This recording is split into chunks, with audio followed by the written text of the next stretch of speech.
Arsadee godina Abbaa Shaggar aanaa Boosaatii fi Fantaalleetti tarkaanfii laaleessaa fudhachuu beeksise. Dirree fi gaachanni uummata Oromoo WBO'n zoonii Arsadee caamsaa 11 2025 godina Abbaa Shaggar aanaa Boosaatii fi Fantaallee bakka addaa Shan jedhamutti walakkeessa halkanii itti seenuun du'aaf madoon adabuu beeksise. Aanaa Boosaatti bakka qubsuma diinaa mana barumsaa Siifaa Battee, mana barumsaa Halagaa, waajjira magaalaa Doonii fi aanaa Fantaallee keessatti ammoo iddooleen tarkaanfiin kun itti fudhatamee buufata waraanaa diinaa Gidaaraa daandii guddicha Itoo Jibuutii irratti kan argamu buufata waraanaa Dhaddachaa Bal'aa keessatti tarkaanfii guggubduu fudhachuun du'aaf madoon adabeera. Tarkaanfii WBO'n fudhatu hanga bilisummaa Oromoo fi walabummaa Oromiyaatti jabaatee itti fufaa. Injifannoon uummata.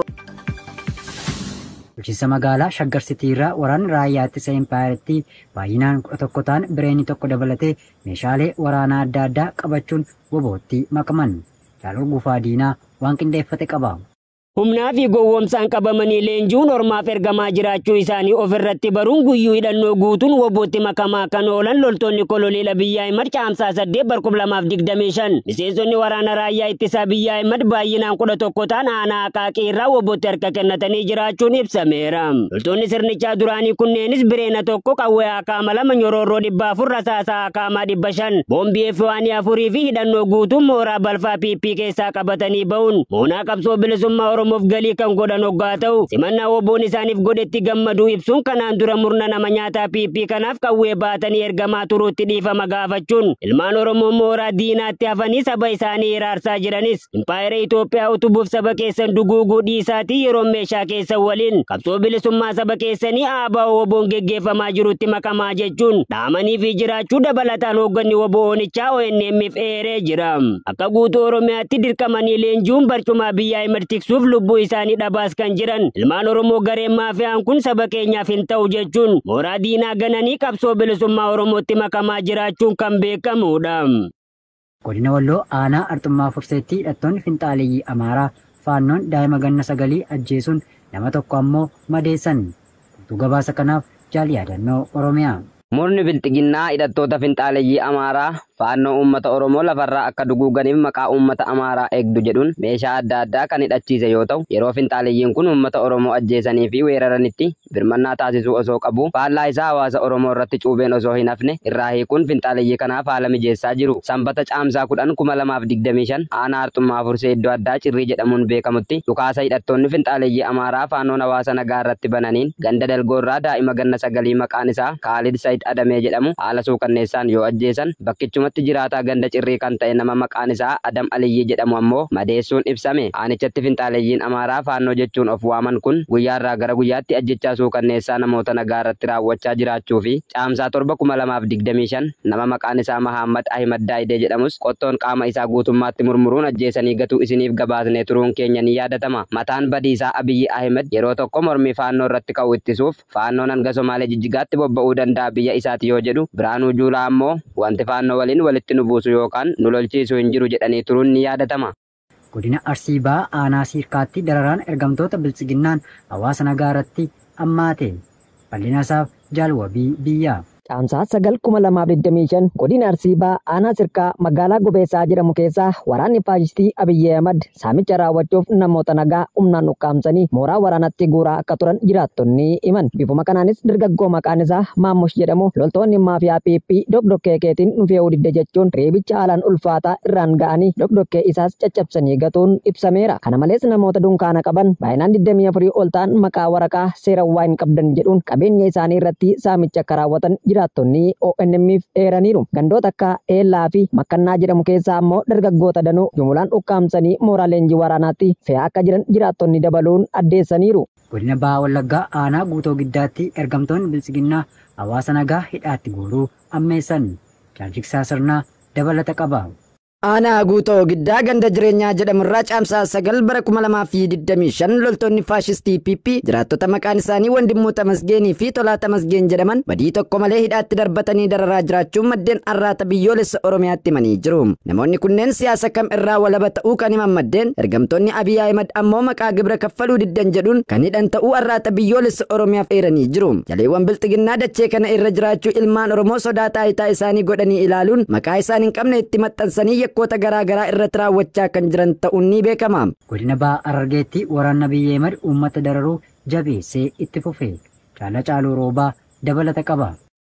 Gareen Abiy Ahmed humna waraanaa isaa lolaan diigamee sophoof kutaalee Oromiyaa garaagaraa keessatti dargaggoo Oromoo humnaan ukkaamsuun gara waraanaatti bobbaasaa jira. Bifuma wal fakkaatuun kutaalee impaayireetii garaagaraa keessatti waraanni baay'achuu irraa kan ka'e waraanni Abiy haphachaa dhufuun kufaatiif sodaa keessa waan galcheef dargaggoota Oromoo bakka garaagaraatti fedhii malee humnaan butuun gara leenjiitti dabarsaa jiru. Haaluma kanaan godina Bahaa Harargeetti dargaggoo Oromoo humnaan ukkaamsuuf kan fedhan dararuun jabaatee itti fufe. Godinicha aanaa Malkaa Balloo ganda garaagaraa keessatti dargaggoota humnaan gara waraanaatti dabarsaa jiru. Gareen faashistii kun tibbanuma dargaggoo Shamsaddiin Ahimad butuun humnaan gara waraanaatti si deemsisna jechuun waan dideef reebicha hamaa irratti geggeessaa jiraachuu odeessi nu dhaqqabe ni addeessa. Dargaggoonni Oromoo humnaan ukkaanfamanii meeshaa diinaa baachuun aarsaa hin taane kaffaluu irraa gara qabsoo bilisummaa Oromoo isaa qaqqabuutti dabalamuun dararaa fi cunqursaa saba isaanii irraa kaasuun furmaata ta'uun namootni aanicharraa dubbisne arraata biyyoolessa Oromiyaatti himaniiru.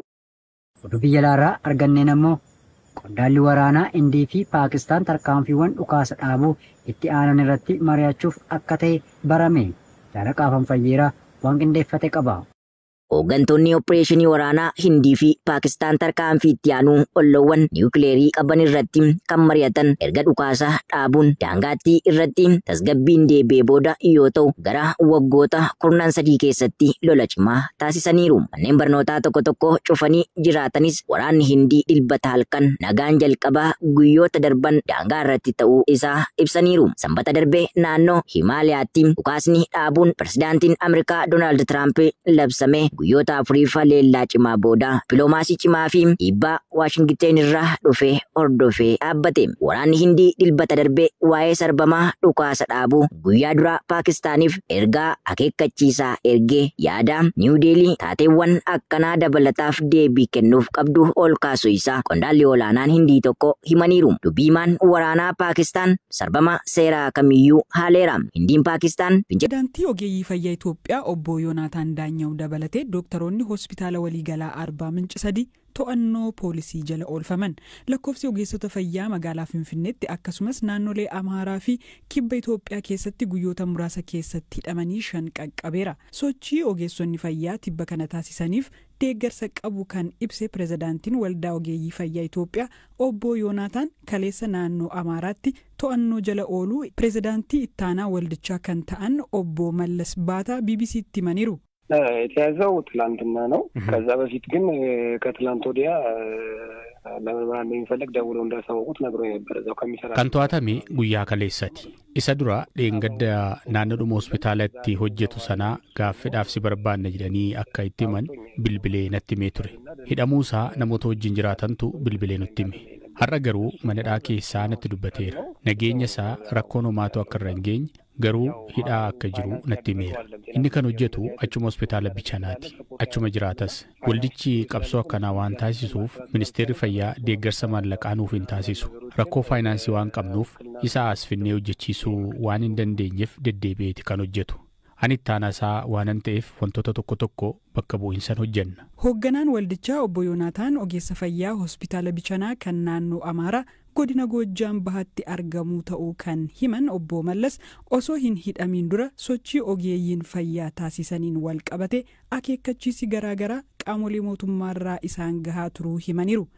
ከማህበሩ ጋር ለተያያዘ ግን መረጃው አለኝ። ምክንያቱም sababni to'atameef sochii waldichaa waliin akka wal qabatu odeeffannoo nan qaba.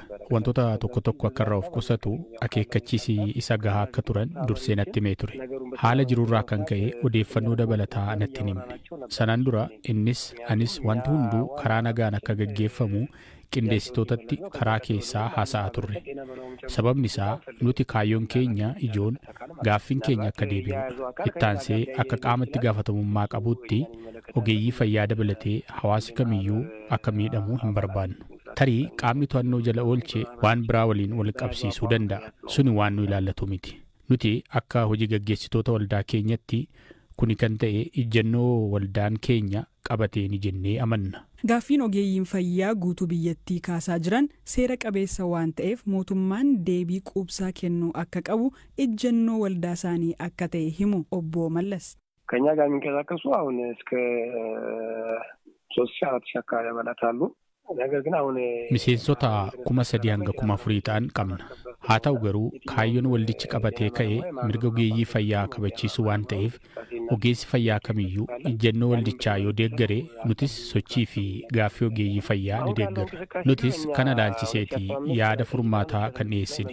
Sochii amma jiruun wal qabatee bara 2015 gaaffii dhiyeessinee bara 2016 gaaffiin keenya deebii akka hin argannee fi maalla dhibdeedhaan akka bira darbame ibsa baasnee turre.